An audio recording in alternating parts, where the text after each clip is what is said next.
तो आज हम शुरू करते हैं साइंस विषय बायोलॉजी का पहला चैप्टर। तो मैं सबसे पहले साइंस के बारे में कुछ जान लेते हैं। बायोलॉजी है क्या, बायोलॉजी कहते किसे हैं, बायोलॉजी के कितनों भागों में बांटा गया है। तो साइंस वस्तुओं के सुसंगठित एवं क्रमबद्ध ज्ञान को विज्ञान कहते हैं। ये साइंस का परिभाषा मतलब जो क्रमबद्ध और सुसंगठित ज्ञान को विज्ञान कहते हैं। क्रमबद्ध मतलब समझ, क्रमबद्ध और सुसंगठित ज्ञान को विज्ञान कहते हैं। सुसंगठित मतलब आपस में जुटना, जुटता है उसे विज्ञान कहते हैं। और विज्ञान जो है उसे दो भागों में बांटा गया है। दो भागों में बांटा गया, दो भागों में। तो पहला है फिजिकल साइंस और दूसरा है नेचुरल साइंस। पहला क्या है, फिजिकल साइंस और दूसरा नेचुरल साइंस। पहला फिजिकल साइंस और दूसरा नेचुरल साइंस। तो फिजिकल साइंस और नेचुरल साइंस, तो फिजिकल साइंस व्यवहारिक विज्ञान है और नेचुरल साइंस प्राकृतिक विज्ञान है। तो हम बायोलॉजी में जो है प्राकृतिक ज्ञान नेचुरल साइंस का अध्ययन करते हैं। और बायोलॉजी के विषय जब हम पढ़ते हैं और जो है फिजिकल साइंस ये आ जाता है भौतिक विज्ञान मतलब जो फिजिक्स के लिए, इसी कारण उसको छोड़कर नेचुरल साइंस की ओर बढ़ते हैं। तो नेचुरल साइंस प्राकृतिक विज्ञान कहते किसे, इसका परिभाषा है प्राकृतिक विज्ञान की वह शाखा है नेचुरल साइंस जिसके अंतर्गत प्राकृतिक में पाए जाने वाले जीवों का अध्ययन किया जाता है। प्राकृतिक विज्ञान कहा जाता है। यहाँ ध्यान देने की बात है कि प्राकृतिक विज्ञान की वह शाखा, क्योंकि नेचुरल साइंस प्राकृतिक में इसी तरह किसी का शाखा होगा। तो प्राकृतिक विज्ञान की वह शाखा है जिसके अंतर्गत, जिसका अंतर्गत मतलब कि जिसके संपर्क में अंतर्गत जीवों का अध्ययन मतलब उस पर विचार किया जाता है, अध्ययन किया जाता है।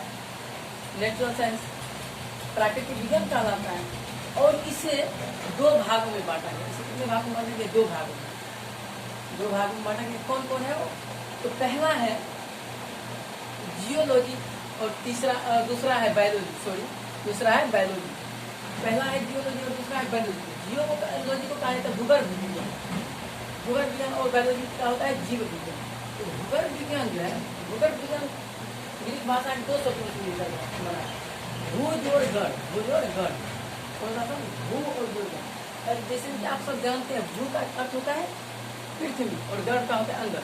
तो इसका परिभाषा हो जाएगा जियोलॉजी का प्राकृतिक विज्ञान की वह शाखा जिसके अंतर्गत प्राकृतिक पृथ्वी के अंदर मौजूद सभी जीवों का अध्ययन किया जाता है, जियोलॉजी कहलाता है। क्लियर है।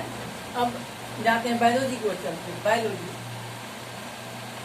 जीव विज्ञान। तो प्राकृतिक विज्ञान की वह शाखा जिसके अंतर्गत जीवों का अध्ययन किया जाता है, जीव विज्ञान कहलाता है। यह ये दो शब्द से मिलकर बना है, BIOS plus logos. BIOS plus logos.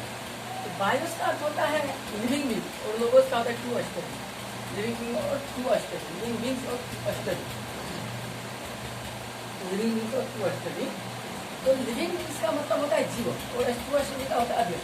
इसलिए कहते हैं बायोलॉजी का शाब्दिक अर्थ होता है जीवों का अध्ययन करना,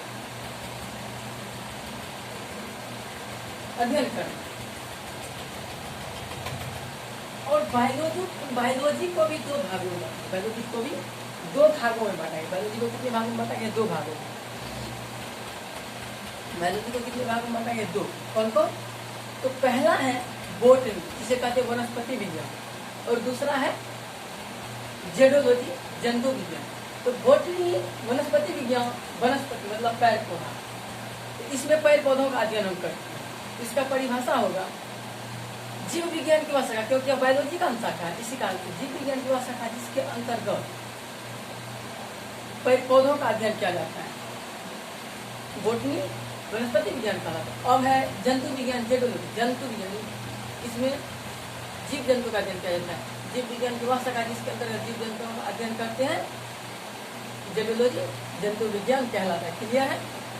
अब है हम कितना करेंगे, तो अब तो होगा कि बायोलॉजी किस संपर्क किस बायोलॉजी में क्या क्या है, क्या क्या हम पढ़ेंगे, शाखाएं, जिसे कहते हैं शाखाएं, दोष। तो बायोलॉजी का जो दोष होता है यह है, पहला है मार्कोलॉजी, जिसका MARPHOLOGY है, मार्कोलॉजी, जिसका हिंदी होता है अकारिकी। क्या होता है? अकारिकी होता है, अकारिकी। और दूसरा है एनाटोमी, जिसका होता है सकारिकी। और तीसरा है फिजियोलॉजी, जिसका होता है जैविकी। चौथा है हिस्टोलॉजी, जिसका होता है भौतिकी। पांचवा है जेनेटिक्स, जिसका होता है अनुवांशिकी। छठा है बायोटेक्नोलॉजी, जिसका होता है जैव प्रौद्योगिकी हिंदी। और छठा है इकोलॉजी, जिसका सातवां है इकोलॉजी, जिसका होता है जैव विविधता, परिस्थितिक, सॉरी, जिसका होता है परिस्थितिकी। और आठवां है बायोडाइवर्सिटी, क्या? बायोडाइवर्सिटी, जिसका होता है जैव विविधता। और आठवां क्या है? हमारा है साइटोलॉजी, जिसका होता है कोशिका विभाजन, इसके अंतर्गत हम कोशिका विभाजन। यह सब है जीव विज्ञान की शाखाएं, इसका जीव विज्ञान की शाखाएं। आज हम यही तक करते हैं, और सब इससे आगे अगले वीडियो में हम आपको इसे लाइक और कमेंट जरूर कीजिएगा, शेयर भी कीजिएगा, क्योंकि यह चैनल मेरा नया है।